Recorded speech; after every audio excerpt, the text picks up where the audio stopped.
Vanessa Stati, comunicadora social, especialista en gestión cultural. Martín Molinaro, productor creativo, comunicador visual. Hola, buen día, un gusto saludarlos. Gracias por estar del otro lado. Mi nombre es Vanessa Stati y soy la directora de COSOMAS. COSOMAS es una empresa de comunicación orientada a hacer seguridad y salud en el trabajo. Y bueno, estamos muy contentos de ser parte de este congreso y esta 26 semana de la salud ocupacional en Colombia. Bueno, gracias por la posibilidad de escucharnos y gracias por este espacio para compartir nuestra experiencia y nuestros pensamientos en relación a la prevención. A nosotros desde COSOMAS nos interesa la transformación cultural en la prevención, porque creemos que es el camino para la evolución humana. Para pensar en esto es necesario entender qué es realmente la cultura de la prevención. La definición de cultura es un concepto en general muy abstracto, que todos escuchamos un montón de veces y decimos un montón de veces, y del cual tenemos definiciones, ¿sí?, concretas, como por ejemplo que es el conjunto de creencias, de hábitos, de rituales, de símbolos que identifican una comunidad, o por ejemplo desde la antropología, que es el conocimiento del ser humano por medio de costumbres, rituales, mitos, valores, que de alguna manera estandarizan un comportamiento como miembros de un grupo que somos, ¿sí? Pero, ¿qué son las costumbres, los mitos, las creencias que afectan a la cultura preventiva? Porque cuando hablamos de cultura preventiva, también hablamos de todo esto, y en realidad hay ejemplos concretos con historias que nos cuentan, ¿no? Por ejemplo, hay un relato muy lindo de un grupo de mineros en Chile. Ellos básicamente no querían cambiar sus cascos de seguridad. No había modo de que los cambiaran. Ingresaban a trabajar y el primer casco que tenían era el que mantenían por muchísimo tiempo, a veces ya estaban viejos, deteriorados, no servían. Recibían sus cascos nuevos y no los usaban. Los líderes ya estaban súper preocupados, no sabían qué hacer, ni tampoco entendían ese comportamiento. Bueno, fue después de muchas charlas, de muchos intentos, que descubrieron la causa, ¿sí?, charlando con ellos. Los mineros eran muy religiosos y creían que esos cascos, con los que nunca se habían accidentado, eran cascos que estaban de alguna manera protegidos, inmaculados, y que si cambiaban esos cascos por cascos nuevos, ellos iban a estar desprotegidos. Bueno, en esta creencia, así muy vinculada a la religión, se había creado un mito en relación al primer casco que ellos recibían en el trabajo, y a partir de esto, ¿sí?, es que entonces los líderes entendieron, ¿sí?, qué estaba pasando en relación a ese comportamiento. Y crearon un ritual con los mineros que cada vez que ellos tenían que cambiar los cascos, ¿sí?, por cascos nuevos, hacían una ceremonia religiosa, que venía un cura, bendecía los cascos nuevos para cambiarlos por los viejos, y de esta manera conscientemente ellos asumían la protección de estos cascos nuevos. Como esta anécdota hay 1000 más que ustedes deben conocer también, y hay hábitos también, como por ejemplo en Argentina, por lo menos desde lo que conozco muchísimo, tenemos zonas o provincias, especialmente en el norte argentino, que tiene una identidad también muy diversa como Latinoamérica. En el norte argentino se consume mucho y se masca coca, ¿sí? La coca es algo que la gente tiene incorporado todo el tiempo, todo el día. Y en el trabajo tabacalero, por ejemplo, donde los trabajadores están con agroquímicos y tienen que manejar cuestiones que son sensibles, el consumo de coca afecta muchísimo a la prevención de riesgos. A ese hábito tan incorporado en ellos hace que de alguna manera sea muy complejo abordar algunas cuestiones de prevención. Como este ejemplo, como les decía, hay muchísimos, y esto nos hace dar cuenta de que la cultura está muy adentro de cada uno de nosotros, y que para poder transformarla tenemos que entenderla profundamente. Nosotros estamos convencidos de que este es el camino, y que la transformación cultural es lo que nos va a permitir poder integrar todo el resto de las cuestiones que van a hacer a la evolución de la prevención. A mí me gustan mucho las metáforas, por eso tomé una frase de Julio Cortázar, que es un reconocido escritor argentino. Él decía que la cultura es el ejercicio profundo de la identidad. Bueno, y en este ejercicio de profundizar es que creemos que la prevención es un suceso de comunicación. Y para entenderlo mucho mejor, primero es importante entender el fenómeno contemporáneo de la comunicación. Y para esto le voy a dar la palabra a Martín Molinaro para que les cuente en profundidad sobre este fenómeno y sobre la prevención como un suceso de comunicación. Bueno, gracias, Vane. Mi nombre es Martín Molinaro, soy director de COSOMAS, agencia de comunicación especializada en la comunicación como una herramienta para la prevención. Yo me voy a hacer a lo largo de la charla varias preguntas. Voy a hacer y me voy a hacer varias preguntas. Y voy a empezar con una de ellas. ¿Se puede no comunicar? Definitivamente no. Comunicamos aún cuando creemos que no lo hacemos. Eso es una de máxima para mí como comunicador. Comunicamos aún cuando creemos que no lo hacemos. La siguiente pregunta que me hago, de la que creo que sé la respuesta, es: ¿alguien de los que está viendo este video no tiene teléfono móvil? Me atrevo a decir que no debe existir quien no tenga hoy un móvil. Y aquí es donde me interesa abrir un marco contextual que tiene que ver con lo que creo es un cambio de paradigma en el cambio de las conductas de las personas hoy, y está relacionado a la hiperconectividad. En tiempos de hiperconectividad, la comunicación entre las personas opera en capas y niveles, e incluso todas al mismo tiempo. Es casi como si hoy viviésemos en una realidad aumentada, no realidad paralela, porque no lo es, sino aumentada. Es una realidad más allá de la realidad con la que nos rozamos. Para los que, como yo, pueden tener 25 años para atrás y tener memoria fresca todavía de adultez, yo me suelo autoproponer un ejercicio que hoy se los propongo a ustedes, y es imaginar un día mío, un día de ustedes, hace 20, 25 años. Salíamos de casa, luego de comunicarnos con nuestra compañera, pareja, nuestra madre o padre, para planificar ese día, y ahí se iniciaba el fenómeno de la comunicación, en algún diálogo para planificar, un par de llamadas por teléfono desde un teléfono fijo a alguien previo a salir a la jornada laboral, quizás escuchando alguna noticia en la radio, leyendo el diario, siempre en calidad de receptor. Salir simplemente a la calle, camino al trabajo, y en el camino esa comunicación continuaba, por ejemplo, con algún saludo, una charla con algún compañero de trabajo en el autobús, en el subte, en el auto o en la bicicleta, caminar y ese olor a bizcochos que comunicaba acá, panadería, y como creo que la comunicación son todos los estímulos, también entiendo el olor a bizcocho como comunicación que me invita a entrar.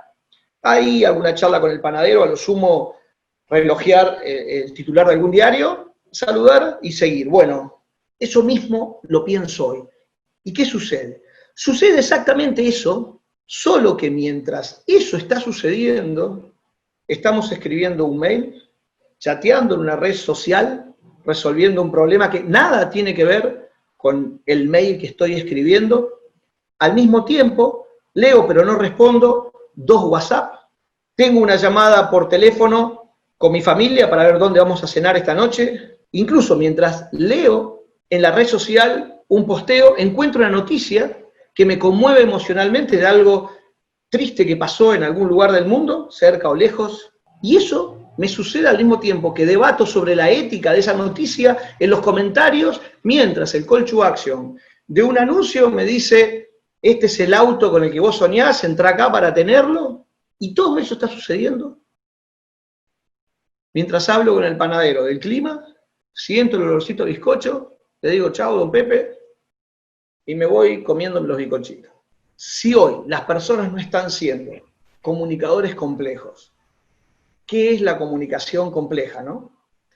Recuerdo escuchar, como parte de mi formación, el concepto de comunicadores asignado a los formadores de opinión, que eran aquellos que básicamente tenían audiencia y claramente eran los que ocupaban los medios de comunicación, diario, radio, televisión.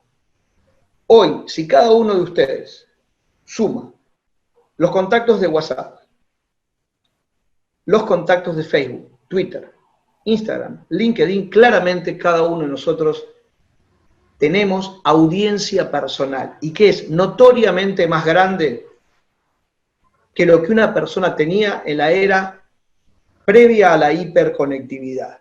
Mi madre, su audiencia personal eran los conocidos del barrio, algún amigo, algún compañero del trabajo, llegaba hasta el almacén, probablemente venía el verdulero, que era la red social que traía los chismes de otro barrio, y se llevaba los chismes de este barrio al siguiente barrio, pero la audiencia era acotada, por lo cual no se podía sentir una formadora de opinión.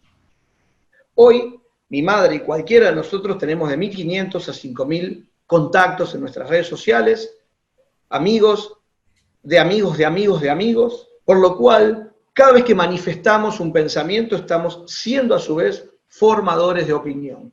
Yo hoy me atrevo a decir que el gran cambio de paradigma es que todos hoy somos comunicadores. ¿Cómo aplica entonces estos a lo que estamos hablando? Bien, yo lo voy a conectar con otra pregunta que es, ¿qué es una organización? Una organización es una empresa, es un equipo de trabajo, es un grupo de personas con un objetivo común. Y si las organizaciones son personas relacionándose y entendemos la comunicación como el modo de relacionamiento entre las personas, lo que podemos decir entonces es que una organización son personas comunicándose. Entonces, si no es posible no comunicar, lo único que hacemos al no tener en cuenta la comunicación es no tener en cuenta y no tener conciencia de ese fenómeno mientras el fenómeno sucede. Por lo tanto, no tener conciencia es no tener manejo del fenómeno, lo que nos lleva a algo más preocupante y complejo, no tener manejo de las consecuencias. Con esta lógica, lo que entonces aparece es algo que podríamos definir como perdernos una oportunidad, que es no poder contar a la comunicación como una herramienta.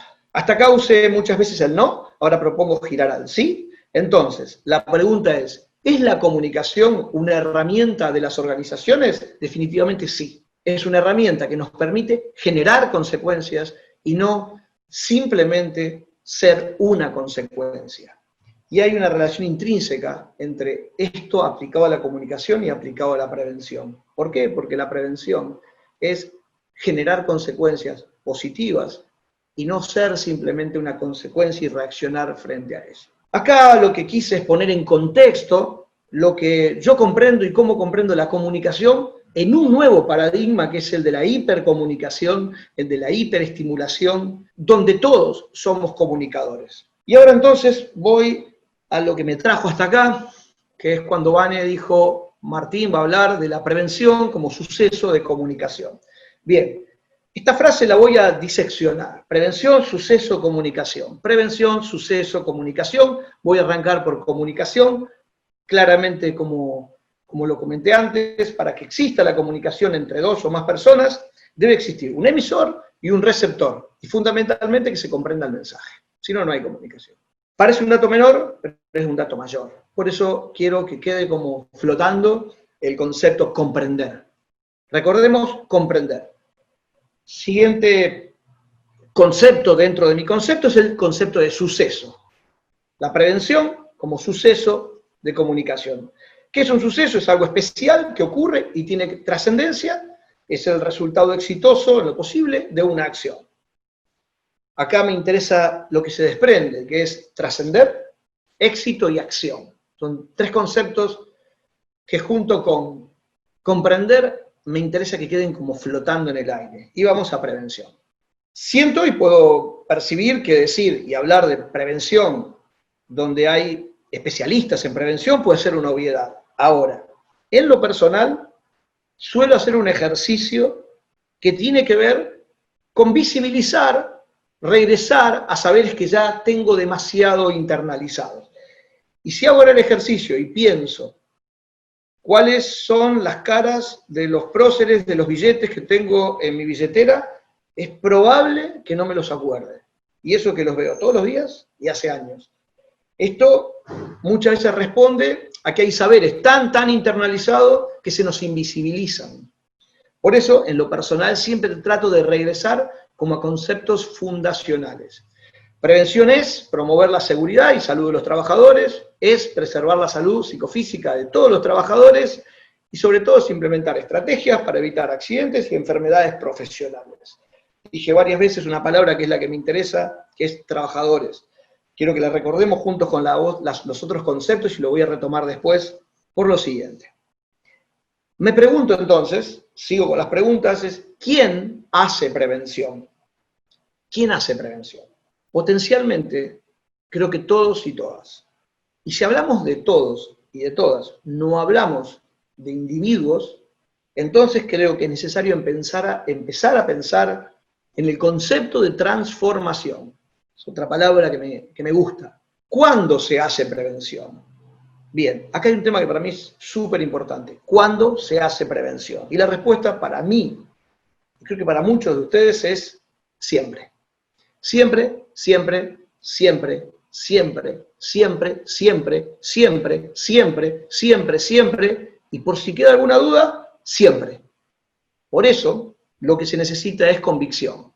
Este es otro de los conceptos, convicción. Y vamos a la última de las palabras, de las preguntas, que es ¿cómo se hace prevención? Me atrevo a decir que puede haber dos grandes universos, es el cómo técnico y el cómo sociocultural. El cómo técnico, trabajando con métodos y procedimientos para la identificación, la evaluación, eliminación y control de los riesgos y condiciones presentes en el medio ambiente de trabajo. Y el cómo sociocultural, que es educando para crear conciencia y adoptar nuevas conductas, actitudes colectivas y proactivas, responsables, promoviendo siempre la cultura del autocuidado y del valor de la vida. En todas las personas, tanto como en su entorno, y sobre todo, y esto para mí es súper importante, en las futuras generaciones.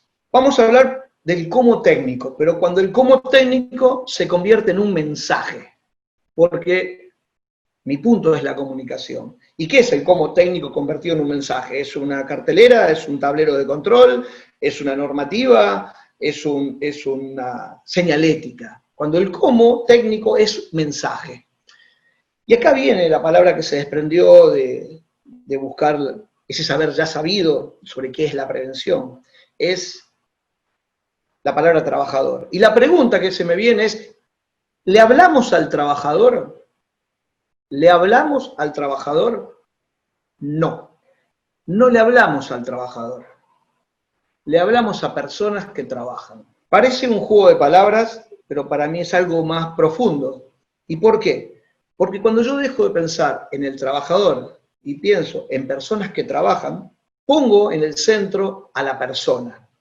A la persona entonces de una mirada más integral. Empiezo a entender a esa persona, no solo cuando es trabajador o trabajadora, sino a esa persona más allá del ámbito del trabajo. Y lo pongo en relación con el primer concepto que desarrollamos, que es las personas y la hiperconectividad. Hoy, sin ninguna duda, estamos conectados a redes sociales, donde somos el objetivo permanente de publicidades, somos objetivo de publicidad cuando vamos por la calle, somos el objetivo de publicidades y de mensajes en la televisión, en nuestros teléfonos, cuando estamos leyendo internet, cuando miramos un tutorial en YouTube. Y entonces, si la prevención es un mensaje, ¿cómo somos competitivos frente al universo de mensajes que recibe una persona a diario y todo el tiempo? ¿Y por qué ser competitivos? Y porque es una lógica simple. Si no penetra el mensaje, no hay comunicación, no hubo prevención. ¿Cómo funciona? Este mecanismo funciona de un modo muy simple. Lo primero que hay que hacer es captar la atención. ¿Para qué? Para darle lugar al siguiente paso, que es la comprensión de ese mensaje. Para que ahí pensemos que estamos hablando de comunicación. ¿Por qué? Porque si no logramos atención, No puedo generar comprensión, y si no hay comprensión, no hay comunicación, no hay nada. El objetivo, antes que nada, es captar la atención. Y ahí competimos con todos quienes pujan por la atención de las personas, que sin dudas utilizan herramientas de comunicación muy eficaces, muy eficientes, sobre todo en el territorio del marketing y los medios de comunicación. ¿Qué necesitamos entonces para que nuestro mensaje, incluso el mensaje técnico, ese que queremos transmitir en la charla de 5 minutos, el de la cartelera, la gráfica de una señalética, todo mensaje, incluso técnico de prevención, ¿qué necesitamos para que no pierda directamente la batalla contra ese cartel de la publicidad de la esquina, cuando el trabajador va a su casa y que finalmente nuestro mensaje quede desvanecido en la nada? ¿Por qué? Porque no tiene ningún tipo de penetración en las personas. ¿Qué necesitamos? De la comunicación como una herramienta. Básicamente, trabajar con la comunicación como una herramienta. ¿Por qué? Porque hay que utilizar la creatividad aplicada al mensaje, ¿para qué? Para captar la atención. Hay que entender, decodificar los mejores canales para que esa comunicación sea eficiente. Hay que pensar cuál es el tiempo indicado donde esa persona tiene mayor atención a ese mensaje que queremos darle. Hay que entender a ese público al que va dirigido, socioculturalmente hay que entenderlo, ese mensaje, ¿para qué? Muy simple, porque si queremos que haya comprensión, lo que tiene que haber es un lenguaje, una voz, un tono, indicado y adecuado, porque si no, captamos la atención, pero no entendieron lo que estábamos diciendo, no hay nada. Y ahora hablemos del otro cómo, el cómo sociocultural. Y acá yo dejé flotando en el aire una de las palabras que es la que más me gusta, que es la palabra transformación. Vamos a apostar a la transformación. ¿Por qué? Porque si no apostamos a la transformación, vamos a estar siempre en el mismo lugar. Reactivo y repitiendo los mismos mensajes o los mismos haceres. Por lo cual, no podemos esperar un resultado distinto si seguimos aplicando lo mismo. Esa frase no es mía. ¿Qué hay que hacer entonces? Necesitamos ser proactivos. ¿Qué es para nosotros? Y creo que para muchos de ustedes, ¿qué es la prevención proactiva? Es la prevención con una visión a largo plazo. Mirar más allá incluso del horizonte, ¿verdad? Ahora, visión debe acompañar a prevención. Y si hablamos de visión, mirada a largo plazo, y de decisión de que la prevención sea siempre, siempre, siempre, ¿qué es lo que necesitamos? Convicción. ¿Para qué? Para superar todos los obstáculos que vamos a encontrarnos, sobre todo la frustración de pensar de que no vamos a lograr el cambio. Entonces, lo que podemos imaginar es que vamos a proponernos un proceso de transformación, para el que necesitamos de visión y de convicción para no frustrarnos, y sobre todo, si vamos a pensar en transformación de las personas, es interesante reflexionar y pensar cómo nos transformamos las personas. Cómo es el proceso por el cual las personas nos transformamos. Las personas necesitamos razones para entender, sobre todo el concepto de razones para poder entender. Si hay algo de lo que estoy convencido es que la prevención no puede estar basada en el es así y porque sí. Las nuevas generaciones, afortunadamente, cada vez piden más razones. Mis hijos no se quedan con es así porque yo lo dije. Es así ¿por qué? ¿Por qué? Porque ellos quieren comprender. Y comprender es tener razones. ¿Por qué? Porque cuando tenemos razones y reflexionamos, se despierta el pensamiento crítico. No importa la edad, no importa la formación, no importa el punto donde uno esté. Si tenés una razón, reflexionás, se despierta el pensamiento crítico, que es una nueva perspectiva sobre eso que previo a esa razón y esa reflexión no la tenías. Ahí se está iniciando el proceso de transformación, pero necesitamos de un condimento más, como en esta receta, y que para mí es un condimento esencial porque es lo que nos termina haciendo personas, ¿no? Y tiene que ver con la sensibilidad. Para que una persona se transforme, tiene que existir la reflexión, producto de las razones y el pensamiento crítico, y un cambio sensible. Necesariamente somos cabeza y corazón. Las personas necesitamos razones para reflexionar, motivos para realizar un cambio sensible. ¿Para qué? Para que esa prevención sea constante, con visión, hay que apoyarla con convicción, con razones y con motivos.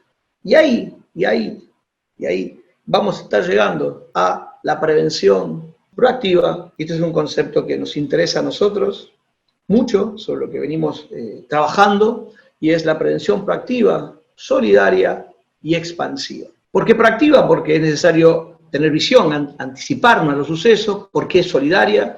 Porque se trata de todos hoy, con esta pandemia más que nunca. Yo me cuido y cuido al otro. La prevención es proactiva, es solidaria y es expansiva. ¿Por qué?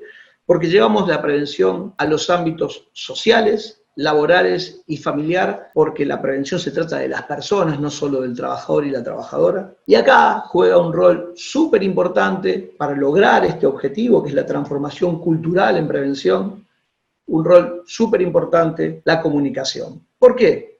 Porque va de la mano de la sistematización. ¿Para qué? Para captar la atención, para brindar información, para generar conciencia. Si sistematizamos, si implementamos programas de comunicación para hacer el cambio y la transformación cultural preventiva, nos aseguramos de que la prevención sea un tema de conversación. Sistematizar y que el mensaje llegue.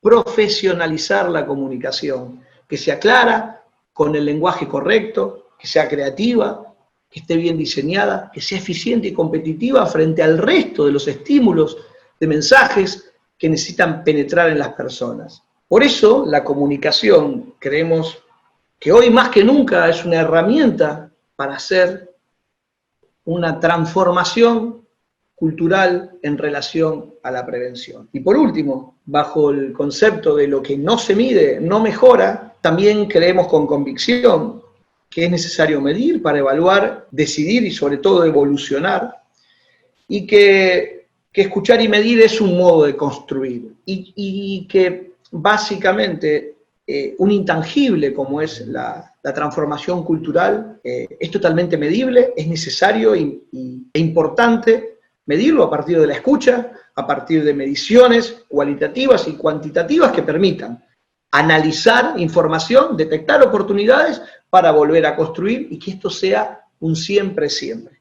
En todo esto aplica el fenómeno de la comunicación. Voy a cerrar, ya para despedirme, con una síntesis de lo que hablé hasta ahora y que espero haber podido aportar algo en el pensamiento de esto que a todos los que estamos acá nos motiva, que es la prevención. Y es lo siguiente. Básicamente en prevención necesitamos usar la comunicación como una herramienta para crear sucesos comunicables. ¿Para qué? Para que la prevención sea proactiva. ¿Por qué? Porque hay que sostener con visión y con convicción objetivos sobre todo a largo plazo para la real transformación cultural de las personas y seguir fomentando y transitando siempre el camino para continuar construyendo cultura preventiva. Esto sería una síntesis de todo lo que hablé acá. Me despido, muchísimas gracias por haber estado del otro lado y a seguir transformando.